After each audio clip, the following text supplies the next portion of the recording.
if you're doing this solely for the reason of winning the last game of the season, you're going to die a very tortured man. She goes, if you can't find enjoyment in all the other things that you're doing besides playing baseball and besides winning, she goes, you probably should get out of this right now. And she goes, I don't know what you would do. But she said, let me simply tell you this, just teach baseball. Just teach baseball. Go to work and just teach baseball and forget about everything else. And those words were probably harsh. They probably hit home. They were probably edgy at the time, but they were well intended. And I think when you've got a teammate that you sleep with that is a thinking partner and someone that cares about your well being and what you're doing and sees that you're torturing yourself just by your own actions and taking on responsibilities that you really shouldn't take on, it was almost like grow up, grow up. For Christ's sake, grow up. You're 45, you're late 40s, 50 years old. Get over yourself. This isn't about you. This is about other people. And that was harsh, but it really got me thinking because there's been certain times where Maggie has either left a note on my desk that has something to do with, uh, I don't like how you handled the team last night. And she never does that. But there's always been some prominent pieces of my life where she's interjected herself into my life from a wife standpoint, saying, you can do better here. You can do a whole lot better here.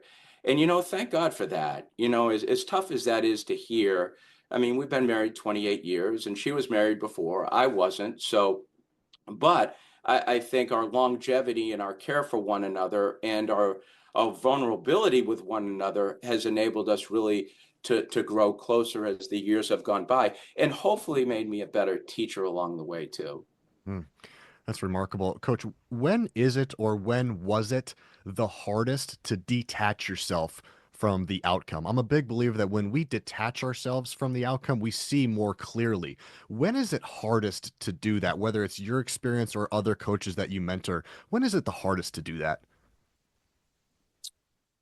Uh, Moments, I'd say after a game. I mean, after a game, it's that next 24 hours.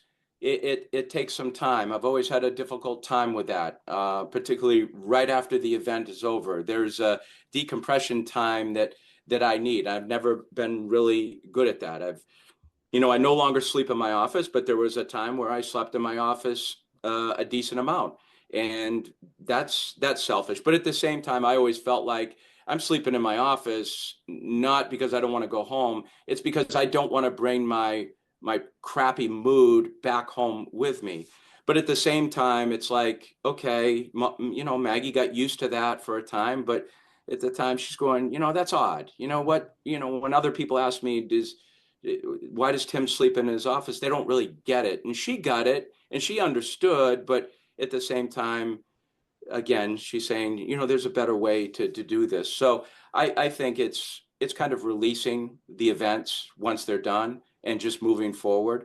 And when you start teaching the mental game of baseball to your kids, it basically is that is, whatever has happened in the rearview mirror is now gone and you've driven past it. So now it's looking forward. So if you're going to teach that, you need to be that. And it's like modeling everything else, DJ. It's like I had to start creating my own path in a way that I could move forward to in order to benefit the team, better myself, better benefit the family, but certainly benefit the kids that you're teaching every day.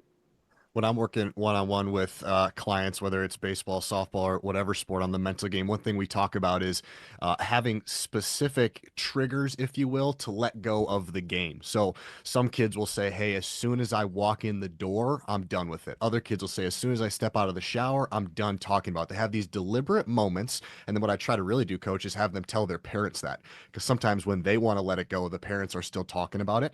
And so coming up with when is the moment where it's, hey, I'm done talking about this. I'm done thinking about it. I'm moving forward. I'm curious as a coach, how does that sit with you? Is that something that you did? Did you think about that? As, hey, once I got in the house, once I talked to Maggie, was there a moment that it was like, yes, this helps me move forward and not be so much in the past?